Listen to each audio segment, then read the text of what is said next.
Fala galera, tudo bem com vocês? Espero que sim. É, Nessa aula nós vamos iniciar um novo bloco da disciplina, tá? Nas três primeiras aulas nós trabalhamos conjuntos, operações entre conjuntos e diagrama de Van Euler. Agora nós vamos usar essa base para representar associações entre elementos, tá?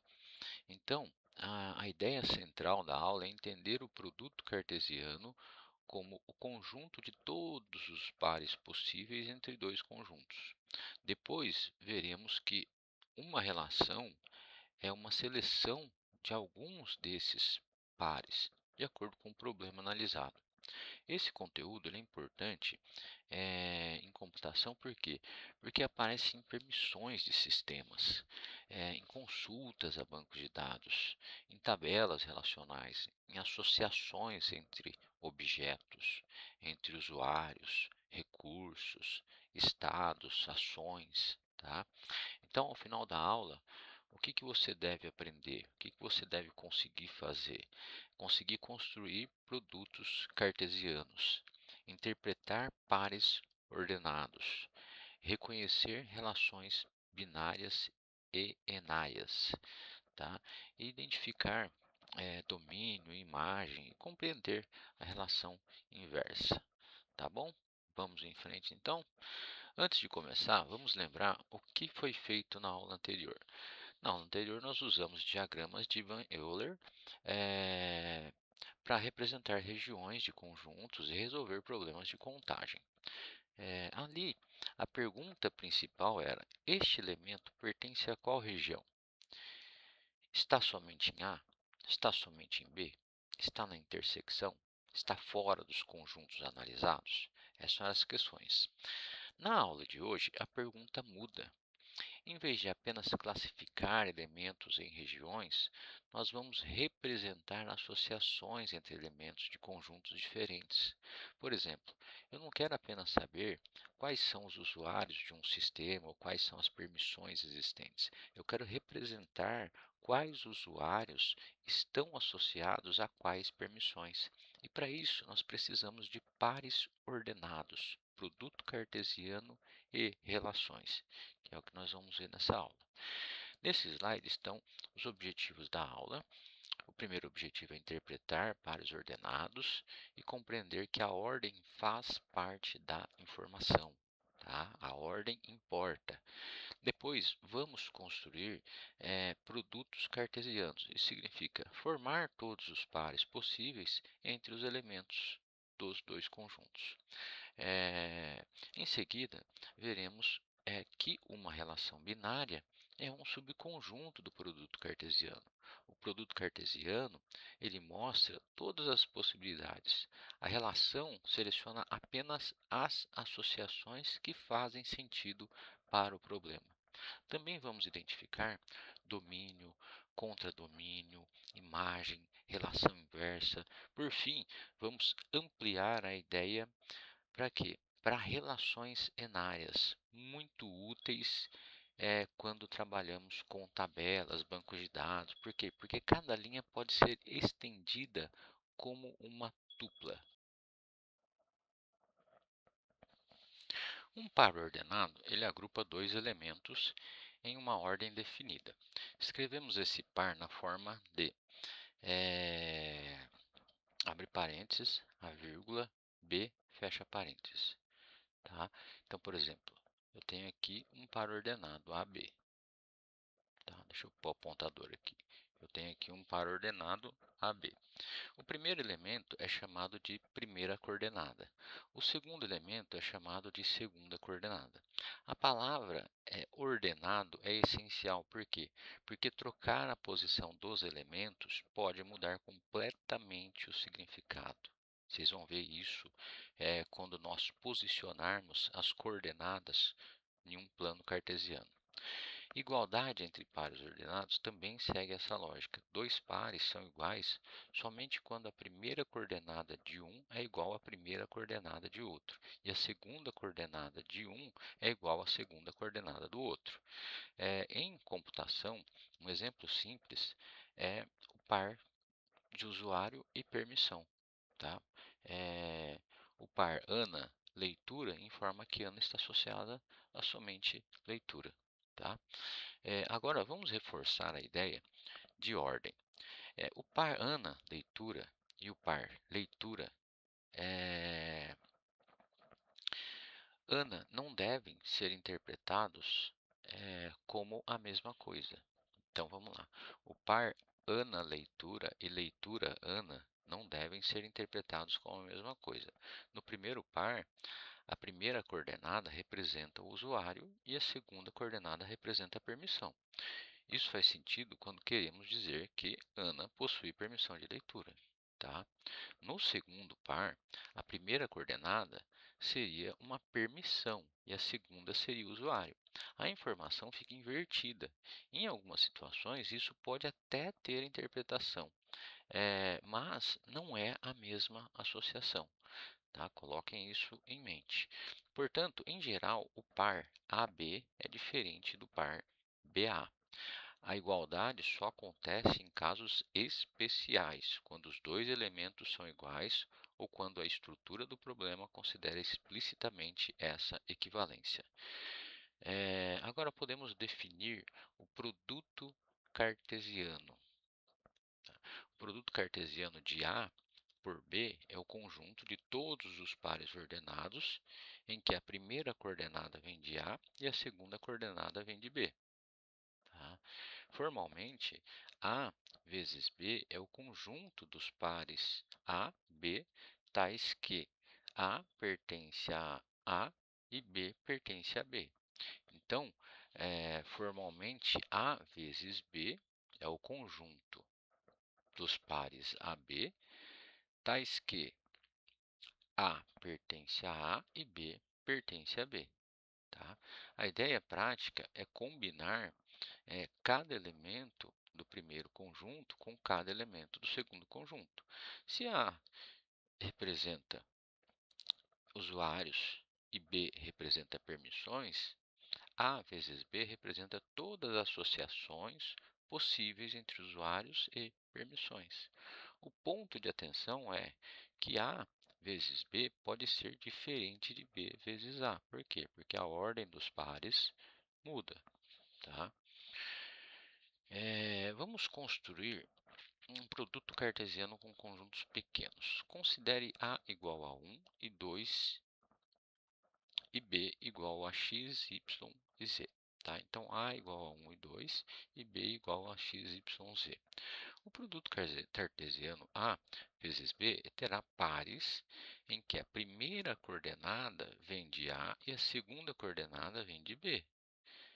Uma forma simples de organizar é usar uma tabela. Nas linhas colocamos os elementos de A, nas colunas colocamos os elementos de B. Cada célula da tabela será preenchida com um par formado pelo elemento da linha e pelo elemento da coluna. Antes de mostrar a resposta, é interessante vocês tentarem preencher, tentem desenhar com calma e preencher essa tabela de pares ordenados. Esse exercício ele ajuda a fixar a ideia de que todos os elementos de A combinam com todos os elementos de B. Tá? E aí, na sequência, a gente vem com a solução. Vamos lá, então. Aqui está a resposta. Ó. Conferência de A vezes B. Então, vamos conferir a construção. Como A possui os elementos 1 e 2 e B possui os elementos x, y, z, nós precisamos combinar cada elemento de A com cada elemento de B. Na primeira linha, o elemento 1 combina x, y, z. Então, fica 1x, 1y, 1z. Tá?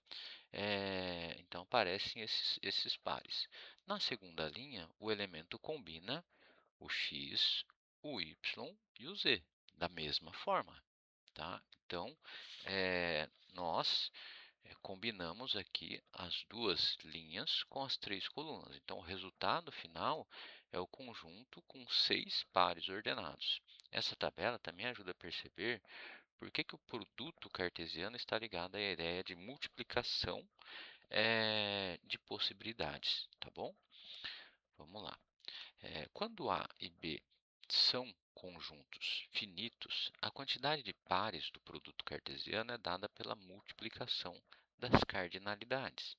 Se A tem 2 elementos e B tem 3 elementos, então A vezes B tem 2 vezes 3 elementos. Isso é, são 6 pares. Essa fórmula não é apenas uma conta isolada, ela expressa a ideia de que cada elemento de A será combinado com todos os elementos de B, tá? Então, você multiplica as possibilidades. Em computação, isso aparece quando pensamos em todas as combinações possíveis entre usuários e permissões, produtos e categorias, estados e ações, testes e confirmações, tá? Então, o produto cartesiano, ele cria o espaço completo de possibilidades, tá certo? Depois de entender o produto cartesiano, nós podemos definir a relação binária, né? Uma relação A em B é qualquer subconjunto de A vezes B. Tá? O produto cartesiano ele representa todos os pares possíveis. A relação escolhe apenas os pares que fazem sentido para o problema. Por exemplo, se A é o conjunto de usuários e B é o conjunto de permissões, o produto cartesiano mostra que todas as combinações possíveis entre usuários e permissões estão apresentadas. Mas a relação real mantém apenas as permissões que cada usuário efetivamente possui. Esse ponto ele é fundamental. Relação não é necessariamente todo o processo do produto cartesiano. Ela é uma parte dele, escolhida por alguma regra, condição ou significado. Esse slide ele separa duas ideias que costumam se confundir. O produto cartesiano é o conjunto de possibilidades, certo? Ele não diz que todas as associações acontecem na prática. Ele apenas lista o que seria possível. A relação, por outro lado, é o conjunto de associações efetivamente consideradas pelo problema. Ela pode vir de uma regra, de uma consulta, de uma tabela ou de uma condição lógica. Tá? Então, o produto cartesiano é o conjunto de possibilidades. A relação é o conjunto de associações efetivamente consideradas pelo problema. Se o produto cartesiano fosse a lista de todas as combinações possíveis entre usuários e linguagens, a relação poderia representar apenas as linguagens que cada usuário conhece. Essa distinção ela apresenta a leitura de domínio, imagem e representações de relações. Tá? Agora, vamos analisar uma relação mais próxima da computação. Considere E como um conjunto de estudantes, Ana, Bruna e Carla. Beleza? Então, esse aqui é o meu conjunto E, tá? O conjunto de estudantes Ana, Bruno e Carla, tá? E, Ana, Bruna e Carla. Bruno e Carla, tá? A relação R contém os pares Ana Python, Bruno Java, Carla Python, Carla Java. Tá? Então, a relação R contém os pares Ana Python, Bruno Java, Carla Python e Carla Java. Tá? A interpretação é: o estudante conhece a linguagem. Esse exemplo ele mostra que a relação não precisa conter todos os pares possíveis. Ana aparece associada a Python, mas não aparece associada a Java. Bruno aparece associado a Java, mas não aparece associado a Python. Carla aparece associada às duas. Então, a partir dessa relação, podemos perguntar qual é o domínio, qual é a imagem, quais pares de E vezes L não pertencem a R. Tá?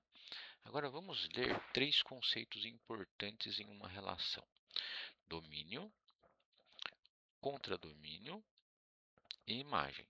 Tá? O domínio é a relação, o domínio da relação ele é formado pelos elementos do primeiro conjunto que aparecem em algum par da relação. No exemplo, Ana, Bruno e Carla aparecem como primeira coordenada. Então, todos fazem parte do domínio. O contradomínio é o conjunto de chegada definido para a relação. Neste caso, é o conjunto de linguagens. A imagem é formada pelos elementos do segundo conjunto que realmente aparecem em algum par das relações. No terceiro, Python aparece e Java também. Portanto, a imagem é Python e Java. Em outros exemplos, a imagem pode ser menor que o contradomínio. Beleza? Ótimo. Vamos em frente então. Uma relação ela pode ser representada de várias formas. A primeira forma que vamos destacar é o diagrama de setas. Tá? À esquerda, colocamos elementos do conjunto de partida. À direita, colocamos elementos do conjunto de chegada. Cada seta representa um par ordenado da relação. Se existe uma seta de Ana para Python, isso representa um par Ana-Python. Se existir uma relação, uma seta de Carla para Java, isso representa uma relação é, é, do par Carla e Java. Tá?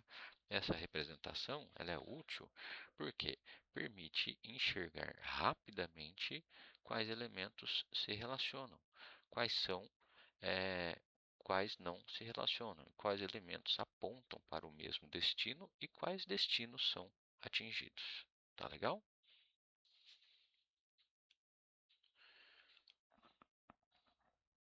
Bom, outra forma de representar uma relação é por tabela ou matriz. Tá? Essa representação é muito próxima do raciocínio usado em bancos de dados e em estruturas computacionais. Nas linhas colocamos elementos do primeiro conjunto, nas colunas colocamos elementos do segundo conjunto. A célula marcada indica que o par correspondente corresponde à relação. No exemplo, a linha Ana e a coluna Python estão marcadas. Então, o par Ana-Python pertence à relação. A linha Ana e a coluna Java não está marcada. Então, esse par não pertence a essa relação. Estão vendo aqui? Então, Ana e Python estão marcados. Esse par pertence a essa relação. Mas Ana e Java não está marcado, então ele não pertence a essa relação, tá? Beleza, então no exemplo, a linha Ana e a coluna Python estão marcadas, então o par Ana pertence, né, à relação. Essa forma ela é útil quando nós queremos verificar rapidamente se uma associação existe ou não. É uma forma visual rápida de verificar. A relação inversa ela é construída trocando a ordem dos elementos em cada par da relação original. Se o par Ana e Python aparece, pertence a R, então o par Python Ana pertence à relação inversa de R. Formalmente, R inversa é o conjunto dos pares B, A, tais que o par AP pertence a R. Tá? Então, a relação inversa, quando eu coloco aqui o menos 1 é a inversa, tá? AB, ou BA, tal que AB pertence a R. Tá? Então, a ideia é simples. Tá? A associação é a mesma, mas o sentido de leitura muda. Em vez de ler estudante conhece linguagem, podemos ler linguagem é conhecida por estudante. Essa mudança de sentido é muito comum em bancos de dados, consultas, grafos, entre outras questões. Aqui Até aqui nós trabalhamos principalmente com relações binárias, formadas por quê? Por pares ordenados. Mas em muitos problemas, dois componentes não são suficientes. Em uma relação enária, eh, eh, trabalha com n componentes em cada tupla. Tá? Formalmente, ela é um subconjunto de A, uma vezes A, é, 2 vezes A, N. Tá? Então, fica assim, né?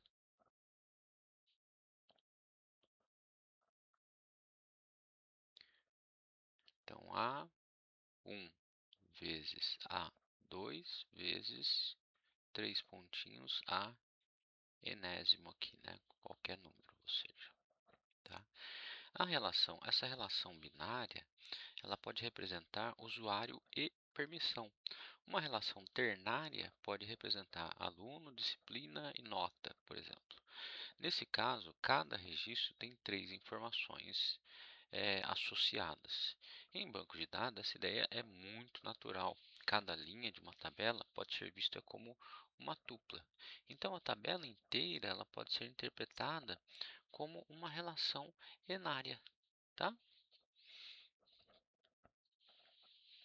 Agora, para fechar a aula, vamos propor um exercício orientado, tá?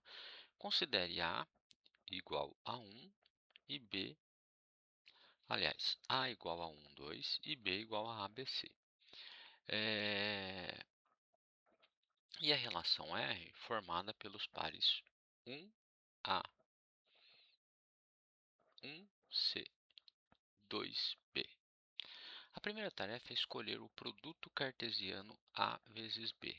Escrever, né? Escrever o produto cartesiano A vezes B.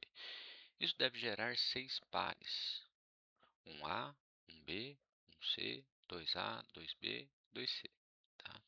Depois, verificamos se o R é uma relação de A em B. A resposta é sim. Por quê? Porque todos os pares de R pertencem a A vezes B. Em seguida, identificamos o domínio e a imagem. O domínio é 1 e 2, porque ambos aparecem como primeira coordenada. Agora, a imagem é B e C, porque todos aparecem como segunda coordenada em algum par da relação. Tá? Por fim, a relação inversa é formada por A1, C1, B2 e R. Nesse caso, é, R não é igual a A vezes B. R é subconjunto do próprio do A, tá? Vezes B. Por quê? Porque nem todos os pares possíveis foram escolhidos. Tá? Na próxima aula, vamos estudar propriedades das relações, né? Reflexividade, simetria, antissimetria e transitividade, tá bom? Vejo vocês na próxima aula. Muito obrigado. Dúvidas, sugestões, escrevam que eu respondo todas.